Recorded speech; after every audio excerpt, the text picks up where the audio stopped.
একুশে জুলাই শহীদ স্মরণে ধর্মতলায় চলো ডাক দিয়েছে পশ্চিমবঙ্গ তৃণমূল কংগ্রেস। প্রধান বক্তা হিসাবে উপস্থিত থাকবেন পশ্চিমবঙ্গের মুখ্যমন্ত্রী মমতা বন্দ্যোপাধ্যায়। তারই প্রস্তুতি হিসাবে আজ 50 নম্বর ওয়ার্ডের আধুনা, 64 নম্বর ওয়ার্ডের এসটি ওবিসি সেলের সভাপতি কেশব হালদারের তত্ত্বাবধানে কোনা কালীমাতা সংঘ ভবনে একটি কর্মী সভার আয়োজন করেন। আজকের এই সভায় কর্মীদের সংখ্যা ছিল চোখে পড়ার মতো। আজকের এই কর্মী সভার প্রধান বক্তা হিসাবে ছিলেন শিবপুর কেন্দ্রের বিধায়ক এবং রাজ্যের মন্ত্রী মনোজ তেওয়ারী মহাশয়। সভার শেষে মন্ত্রী মনোজ তেওয়ারী সদ্য মহাকাশ থেকে ফেরা শুভ্রাংশু শুক্লাকে ধন্যবাদ জ্ঞাপন করেন। ঘন্টু গোপাল মণ্ডলের রিপোর্ট, জিএম নিউজ, হাওড়া। কথা তুলে ধরব। অনেক বিধায়ক ছিল, সেই বিধায়কেরও আমরা আসার পরে প্রচুর রাস্তা হয়েছে, প্রচুর লাইট লাগিয়েছে, বা প্রচুর আমাদের এলাকায় কোনা, ফুল বাগান, আম বাগান, পেয়ারা বাগান, নস্করপাড়া, যেখানে জলের লাইন নেই সেই জলের লাইনের কাজ দিতে চাই। এই মহিলা শক্তি যতদিন আমাদের সাথে আছে,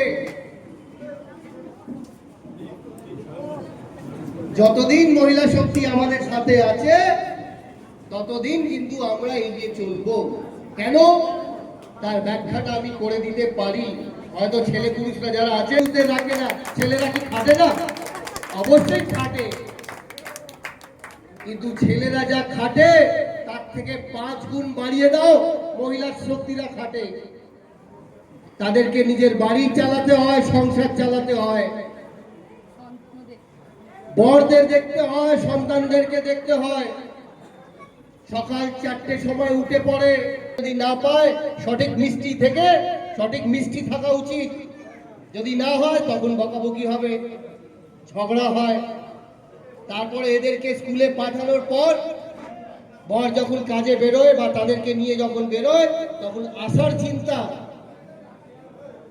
আসার চিন্তা থাকে তাদের মাথায়।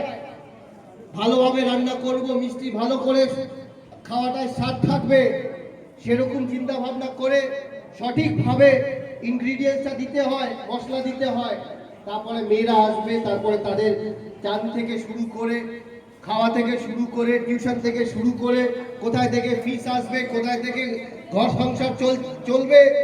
তারপরে কিছু যদি সময় পায়, তারপরে 2:30 থেকে 3টে দুপুরবেলা গিয়ে তারা নিজের পেটটাকে ভরে।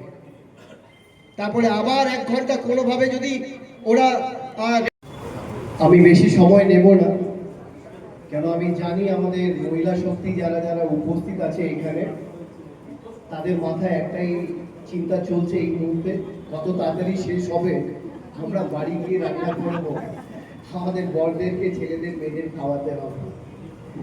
কিন্তু ছেলেরা তো ঠিক আছে, চল ছেলেরা রাত্রি 12টার সময় ঢুকলেও ঠিক আছে, 1টার সময় ঢুকলেও ঠিক আছে, একটু বউয়ের কাছে বকা শুনে নিলে ঠিক আছে, ঘুমিয়ে পড়বে। তাই আপনাদের জন্য হ্যাঁ, বহুত ভালো করেছে। সেদিনকার জন্যই তো আমাদের এই অঞ্চলে অনেক কটা নেতা নেত্রীদেরকে তৈরি করছি তো, হ্যাঁ করছি না।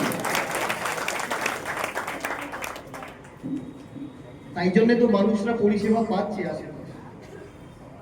যাই হোক, এই মাইক্রোফোনটা আমাদের সমর্থনে আজকে এটা প্রস্তুতি সভা, আমাদের কর্মী সভা।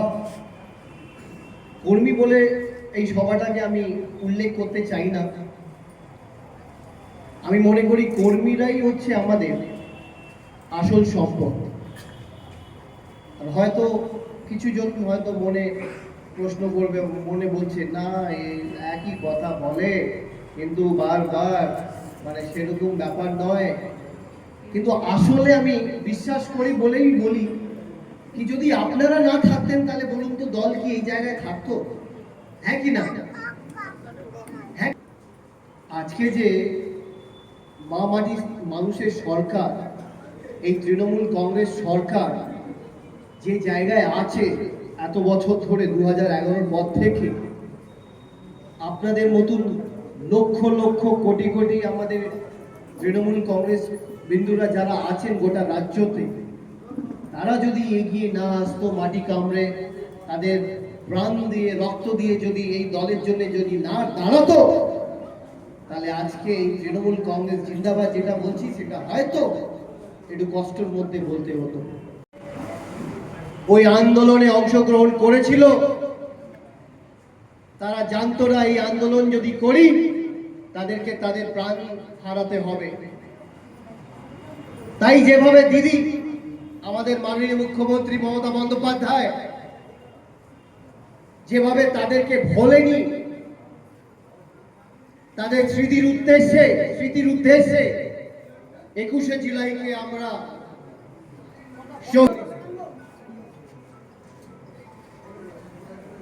আমরা দেখেছি 21শে জুলাই সেই দৃশ্যগুলো।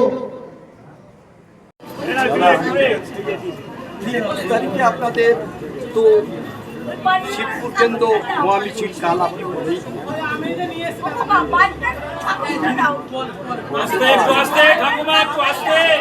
দাদা অলপে বিরোধী দলনেতা